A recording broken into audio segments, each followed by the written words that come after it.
Hello guys, welcome back to my channel smart John. So guys, SSC MTS और हवलदार जिसकी exam लगभग complete हो चुकी है। तो इस वीडियो में इसके एक्सपेक्टेड कट ऑफ के बारे में बात करेंगे, आपके जो अटेम्प्ट है उसके बेसिस पे।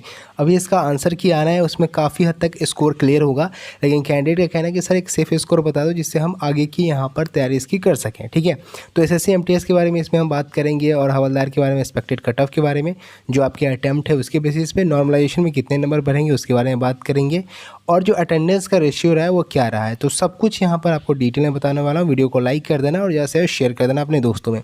तो सबसे पहले जानते हैं कि जो एसएससी एमटीएस और हवलदार की कट ऑफ है वो कौन कौन से फैक्टर पर आपका डिपेंड करता है। तो कुछ नंबर ऑफ फैक्टर जिस पर आपका कट ऑफ डिपेंड करेगा, जैसे कि पहला हो गया वैकेंसी कितनी है। तो अगर बात करें वैकेंसी की, दोनों को मिलाकर लगभग जो वैकेंसी बनेगी वो 7301 बनेगी। ठीक है, 7301 टोटल वैकेंसी है, जिसमें कि एमटीएस की जो वैकेंसी है वो 3698 है और जो आपका हवलदार का वैकेंसी है वो 3603 है। ठीक है, अब देखो यहाँ पर मैंने ओवरऑल दोनों का वैकेंसी क्यों बताया, क्योंकि यहाँ पर जो फॉर्म फिलअप हुआ है वो दोनों को मिलाकर हुआ है, दोनों को मिलाकर डाटा हमें दिया गया है, तो उसी के बेसिस पे हम यहाँ पर कट ऑफ एनालाइज करेंगे। तो अगर फॉर्म फिलअप की बात करें तो फॉर्म फिलअप कितनी हुई है, फॉर्म फिलअप 39 लाख से ज़्यादा हुआ है। ठीक है, 39 लाख से ज़्यादा फॉर्म फिलअप हुआ है, पर अटेंडेंस का जो रेशियो है वो 50% ही रहा है। अगर हम अभी तक एक रिपोर्ट की अकॉर्डिंग माने तो 50% आपका एमटीएस का अटेंडेंस रह रहा है। ठीक है, ये 1-2 दिन में क्लियर हो जाएगा कितना अटेंडेंस हुआ है। आरटीआई में लगा दूंगा, जैसे ही एमटीएस का एग्ज़ाम खत्म होगा तो उसमें क्लियर मेंशन होगा कि क्या डाटा रहेगा अटेंडेंस का। ठीक है, अभी हम फिलहाल मान के चले 50% अटेंडेंस जो कि एमटीएस में अभी रहा है। ठीक है, अगर इसका 50% करोगे तो लगभग आप मान के चलो कि 19,50,000 कैंडिडेट होंगे जो कि यहाँ पर एग्ज़ाम में बैठे होंगे। ठीक है, ओवरऑल मैं यहाँ पर बात कर रहा हूँ दोनों को मिलाकर एमटीएस और हवलदार के, क्योंकि फॉर्म फिलअप का जो डाटा है वो दोनों को मिलाकर यहाँ पर दिया गया है। ठीक है, अगर यहाँ पर हम देखें कि जो आगे के स्टेज है उसमें कैंडिडेट कितने जाते हैं, तो 7301 के 12 गुना कैंडिडेट ऐसे होंगे कि जो आगे के स्टेज में जाएंगे। अगर इन दोनों को मिलाकर कंपटीशन लेवल आप निकालोगे तो वो होगा एक सीट पे 41 कैंडिडेट। ठीक है, जो कि आपका कंपटीशन लेवल को डिस्क्राइब करता है। तो यहाँ पर 41 कैंडिडेट एक सीट पे फाइट करेंगे। प्रीवियस की बात करें लगभग 50 कैंडिडेट थे, क्योंकि प्रीवियस में वैकेंसी कम थी, सिर्फ एमटीएस की वैकेंसी थी। यहाँ पर हवलदार की भी वैकेंसी है और दोनों पोस्ट के लिए अलग अलग यहाँ पर क्या होगा, आपका कट ऑफ निकाला जाएगा। ठीक है, एक ओवरऑल डाटा में दिया गया है, जैसे कि CHSL में होता है, आप देख सकते हो कुछ पर्टिकुलर पोस्ट के लिए अलग कट ऑफ आती है और एक ओवरऑल कट ऑफ आती है। तो बिल्कुल उसी तरीके से यहाँ पर कट ऑफ आएगी। ठीक है, आगे हम बात करें तो वैकेंसी की बात मैंने कर ली, कंपटीशन लेवल की बात कर ली, और डिपेंड करता है कैंडिडेट के अटैम्प्ट कितने हैं।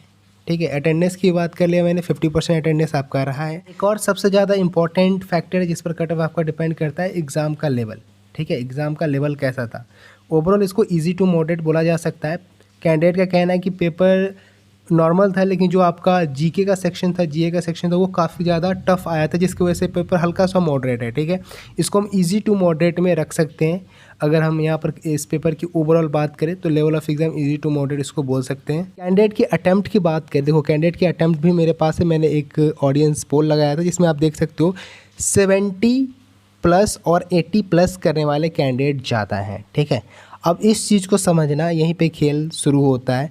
काफ़ी सारे कैंडिडेट डिमोटिवेट हो जाते हैं कि सर 70+ अटैम्प्ट है तो कट ऑफ क्या जा सकती है, क्या 80+ कट ऑफ रहेगा।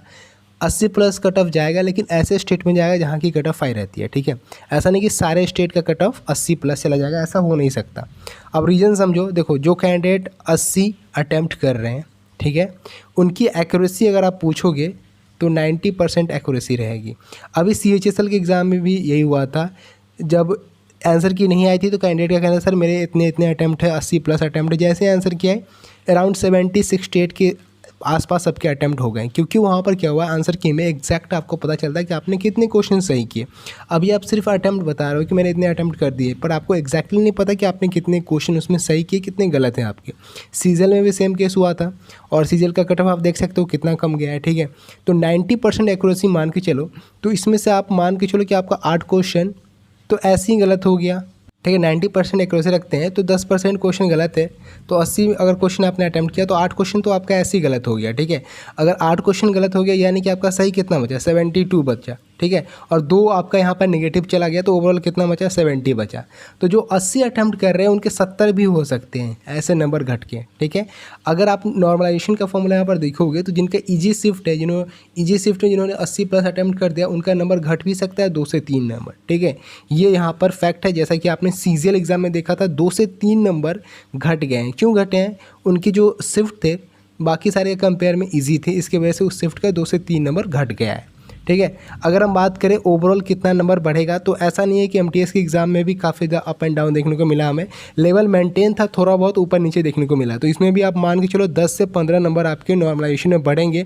सीजीएल में बात करें मैक्सिमम 18 नंबर बढ़ा है, ठीक है, इससे ज़्यादा नंबर नहीं बढ़ा है आपके सीजीएल के एग्ज़ाम में। एमटीएस के एग्ज़ाम में यह एक्सपेक्टेड है 15 मान के चल सकते हो, 16-17 भी बढ़ सकता है, लेकिन मैक्सिमम 15 से 16 नंबर, इससे ज़्यादा नहीं बढ़ेगा, ठीक है, क्योंकि एग्ज़ाम का लेवल मेंटेन रहा है। अभी एसएससी क्या कर रहा है, एग्जाम का लेवल मेंटेन रख रहा है, तो जिसकी वजह से नॉर्मलाइजेशन का जो इम्पैक्ट है वो कम हमें देखने को यहाँ पर मिल रहा है, ठीक है।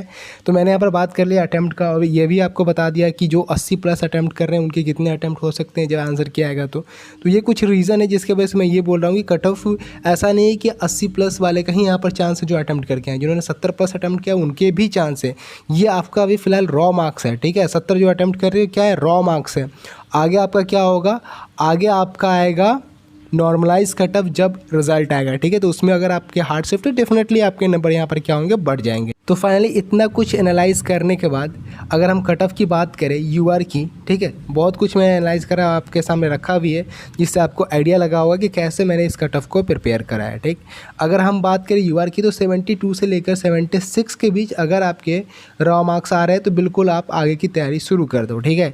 अब यहाँ पर कुछ कैंडिडेट बोलेंगे सर स्टेट वाइज क्यों नहीं बता रहे हो, ओवरऑल मैं भी बता रहा हूँ, स्टेट वाइज भी कटअप बताऊंगा, ठीक है, अगले वीडियो में। यहाँ पर मैं सिर्फ ओवरऑल एक सेफ अटैम्प्ट की बात कर रहा हूँ। 72 से लेकर 76 के बीच अटैम्प्ट है, तो आपके चांसेस हैं, अगर आपका शिफ्ट हार्ड है तो बिल्कुल चांस है, ठीक है। अगर हार्ड में आपने 70 प्लस भी करा है तो 10 नंबर मान के चलो आपका बढ़ जाएगा, तो 80 आपका ऐसे ही हो जाएगा, ठीक है, 80 नंबर आपका ऐसे ही हो जाएगा। अगर 10 नंबर भी 70 प्लस आपने अटैम्प्ट करा है, 10 नंबर भी बढ़ जाता है, तो 80 नंबर आपका आराम से पहुंच जाएगा अगर हार्ड शिफ्ट है तो। रॉ स्कोर की बात करें 72 से लेकर 76 सेफ स्कोर रहेगा। यूआर की बात करें तो अगर हम ओबीसी की बात करें तो 70 प्लस, ठीक है, 70 से लेकर 74 के बीच आपका सेफ स्कोर रहेगा। वहीं नेक्स्ट हम बात कर ले एससी की, तो जो कैंडिडेट भी एससी में 68 प्लस कर रहे हैं उनका यहाँ पर सेफ रहेगा। एसटी की बात करें 65 प्लस यहाँ पर सेफ स्कोर रहेगा, ठीक है।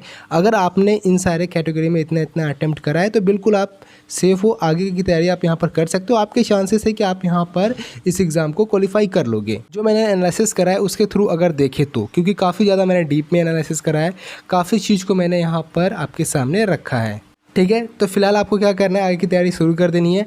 इसका अटेंडेंस कितना लगा है वो मैं आरटीआई के थ्रू आपको बता दूंगा, और भी सारी चीज़ें स्टेट वाइज भी कट ऑफ मैं आपको 1-2 दिन में उसका वीडियो बना के दे दूंगा, क्योंकि उसमें काफ़ी ज़्यादा एनालाइज करना पड़ेगा कि किस स्टेट में कितनी वैकेंसी है और क्या कुछ यहाँ पर रहेगा, तो आपको यहाँ पर एक सेफ स्कोर पता चल पाएगा, ठीक है। तो गाइस ये आज की वीडियो, उम्मीद करता हूँ वीडियो आपको अच्छी लगी। वीडियो अच्छी लगी तो वीडियो को लाइक करना है, इस वीडियो को जैसे शेयर कर देना अपने दोस्तों में। तो मिलते हैं गाइस अपने अगले वीडियो में, तब तक के लिए bye bye and take care.